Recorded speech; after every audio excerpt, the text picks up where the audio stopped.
అన్న అందరికీ నా నమస్తే. మీ కళాకారుడు మాట నత్తి పాట కత్తి యూట్యూబ్ ఛానల్లో సబ్స్క్రైబర్ షేర్ అండ్ లైక్ కూడా చేయండి. మీకు పాట నచ్చినట్లయితే నేను ఒక చిన్న పాటతో మీ ముందుకు వస్తున్నా.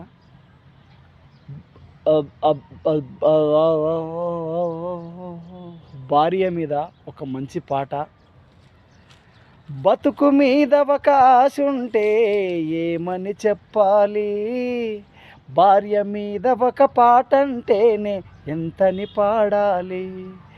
బతుకు మీద ఒక ఆశ ఉంటే ఏమని చెప్పాలి, భార్య మీద ఒక పాట అంటేనే ఎంతని పాడాలి. కన్నీటి